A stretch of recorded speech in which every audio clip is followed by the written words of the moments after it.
அண்மை செய்தி. திருவள்ளூர் மாவட்ட ஆட்சியர் அலுவலக கழிவறையில் தூய்மையின்றி கிடப்பதாக அண்மை செய்தியை பார்த்து வருகிறோம்.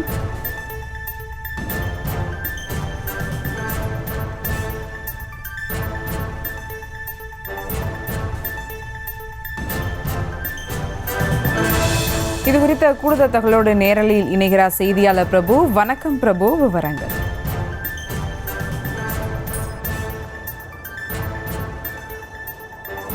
வணக்கம். திருவள்ளூர் மாவட்டத்தின் தலைநகரான திருவள்ளூர் மாவட்ட ஆட்சியர் அலுவலகம் அமைந்துள்ளது. இந்த ஆட்சியர் அலுவலக வளாகத்தில் மாவட்ட ஆட்சியர் அலுவலகம், மாவட்ட காவல் கண்காணிப்பாளர் அலுவலகம், கூட்டுறவு இணைப்பதிவாளர் அலுவலகம், சுற்றுலா மாளிகை உள்ளிட்ட அலுவலகங்கள் இங்கு செயல்பட்டு வருகின்றன. இங்கு அனைத்து அலுவலகம் ஒருமித்த ஒரு வளாகத்தில் உள்ளதால் பொதுமக்கள் தினந்தோறும் தங்களின் கோரிக்கைகளை, அதாவது காகிதங்களில் ஏந்தி வந்து அதிகாரிகளிடம் வழங்கி தங்களின் கோரிக்கைகளை மனுக்களாக கொடுத்து தீர்வு கண்டு வருகின்றனர். குறிப்பாக திருவள்ளூர் மாவட்ட ஆட்சியர் அலுவலகத்தில் நடைபெறும் மக்கள் குறை தீர்ப்பு நாள் கூட்டத்திற்கு ஆயிரக்கணக்கான மக்கள் மனுக்களை கொண்டு வந்து மாவட்ட ஆட்சியரை நேரடியாக சந்தித்து குறைகளை தெரிவித்து செல்கின்றனர்.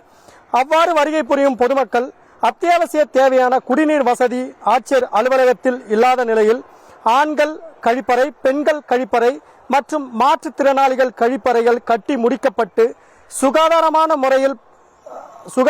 முறையில் பராமரிக்காமல் சுகாதாரம் கேள்விக்குறியாக உள்ளதால் பொதுமக்கள் பயன்படுத்த முடியாமல் பெரும் சிரமத்திற்கு ஆளாகி வருகின்றனர்.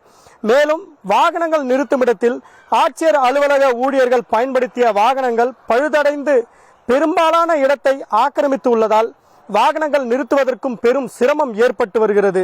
அது மட்டுமில்லாமல் மகளிர் சுய உதவி குழுக்களுக்காக ஒதுக்கப்பட்ட கடைகள் இயங்குவதற்கு மாவட்ட ஆட்சியர் தடை விதித்துள்ள நிலையில் வளாகத்தின் ஒரு பகுதியை மகளிர் சுய உதவி குழுக்களின் கடைகளும் ஆவின் பாலகத்தின் பெட்டிகளும் வைக்கப்பட்டு தற்பொழுது அந்த இடத்தில் நச்சு பூச்சிகள், பாம்பு உள்ளிட்ட நச்சு பூச்சிகள் உலாவரும் கூடாரமாக மாறி வருகிறது. மேலும் மகளிர் சுய உதவி குழு கடைகள் எதிரே மின்சாரம் செல்லும் மின்சார பெட்டிகளும் பாதுகாப்பற்ற முறையில் வைக்கப்பட்டுள்ளதால் விபத்தும் ஏற்படும் அபாயமும் இங்கு உள்ளது. திருவள்ளூர் மாவட்டத்தை பொறுத்தவரை திருவள்ளூர் மாவட்ட ஆட்சியர் டாக்டர் பிரபு சங்கர் அவர்கள் நேர்த்தியான நிர்வாகத்தால் பல துறைகளிலும் முன்னேற்றி வரும் திருவள்ளூர் மாவட்ட ஆட்சியர் மாவட்டத்தை சிறப்பாக வழிநடத்துவது மட்டுமன்றி இதுபோல மாவட்ட ஆட்சியர் வளாகத்தில் உள்ள சிறு சிறு குறைகளையும் சரி செய்து பொதுமக்களின் சிரமத்தை குறைக்க வேண்டும் என்பதே பொதுமக்களின் கோரிக்கையாக உள்ளது. முழு விவரங்களுக்கு நன்றி பிரபு. செய்திகளை உடனுக்குடனும் துல்லியமாகவும் தெரிந்து கொள்ள சப்ஸ்கிரைப் பண்ணுங்க.